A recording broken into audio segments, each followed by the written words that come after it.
दोस्तों, आज की कहानी है एक महान वीर योद्धा भीम की, जिनके अंदर 10,000 हाथियों का बल था।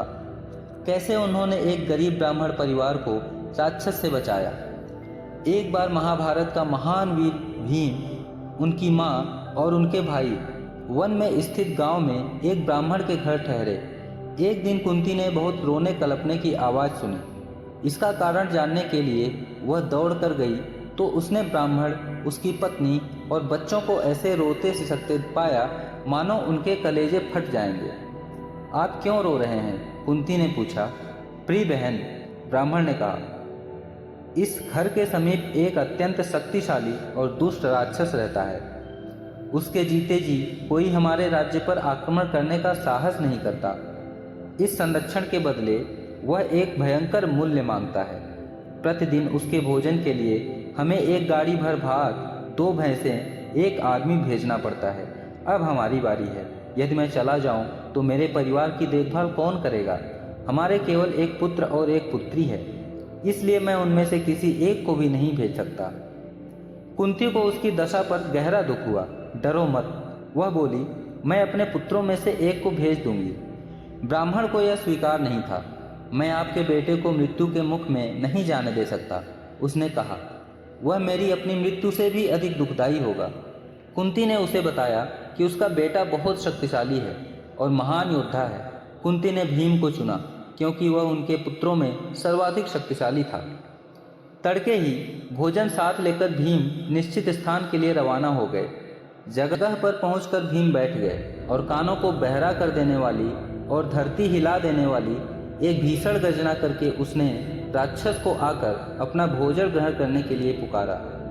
जब दैत्य बाहर आया तो बहुत जोर का धमाका हुआ और वातावरण में कालिमा छा गई। दैत्य की बड़ी बड़ी लाल आंखें थीं, बाल व दाढ़ी भी लाल थे। उसके चौड़े और नुकीले कान थे। मुंह इतना बड़ा कि एक कान से दूसरे कान तक फैला था। जो दृश्य उसे दिखाई दिया उससे वह अत्यंत क्रुद्ध हो गया। भीम शांति से गाड़ी के समीप बैठकर भोजन खा रहे थे।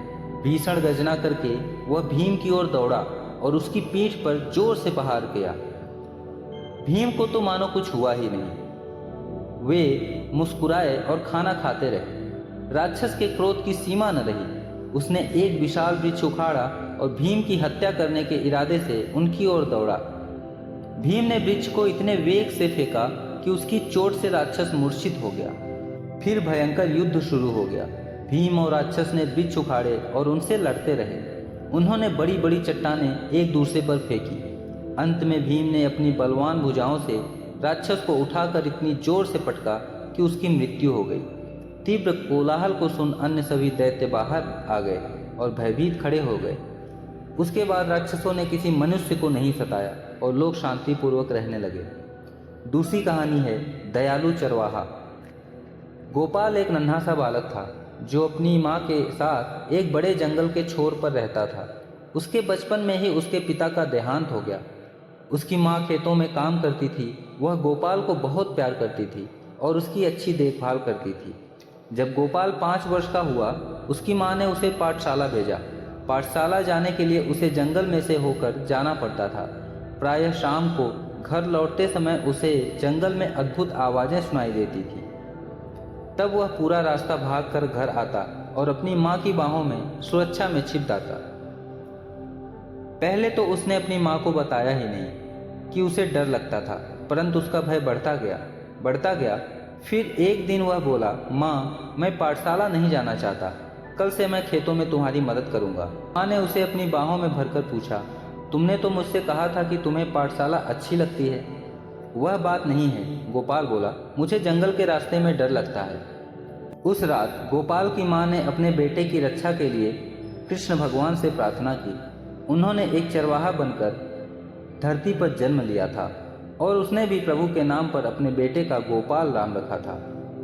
अगले दिन सुबह उसने गोपाल से कहा, क्या तुम जानते हो कि जंगल में मेरा एक बेटा है और उसका नाम भी गोपाल है। वह चरवाहा है। जब भी तुम्हें डर लगे बस उसे पुकार लेना, वह निश्चय ही आ जाएगा। गोपाल अत्यंत प्रसन्न हुआ। उस दिन वह निर्भय होकर चल पड़ा। शाम को घर आते समय बहुत अंधकार हो गया था। अतः उसने पुकारा, ओ चरवाहे भाई, आओ, और मुझसे बात करो। तभी झाड़ियों में से मधुर स्वर उसे सुनाई दिया, मैं आ रहा हूँ छुटकू। गोपाल से बड़ी उम्र का एक बालक सामने आ खड़ा हुआ। उसकी मुस्कान इतनी मधुर थी कि गोपाल को उस पर प्यार आ गया। अब गोपाल को तनिक भी भय न था।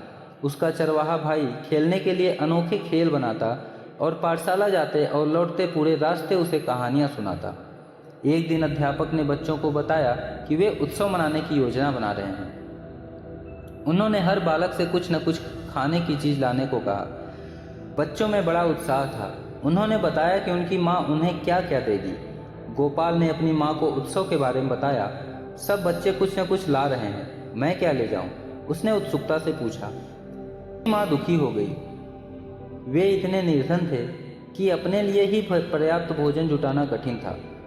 मैं तुम्हें कुछ नहीं दे सकती, उसने उदास होकर कहा। गोपाल ने जंगल वाले अपने भाई का स्मरण किया और माँ से बोला, माँ चिंता न करो, मैं कुछ कर लूँगा। अगले दिन प्रातः स्कूल जाते हुए उसने अपने भाई को उत्सव के बारे में बताया। उस दयालु चरवाहा ने तुरंत उसे खीस खट्टे दूध का एक पात्र दिया, जिसे सभी बच्चे पसंद करते हैं। गोपाल बड़े ध्यान से उसे स्कूल तक ले गया, कहीं एक बूंद भी न गिरने दी।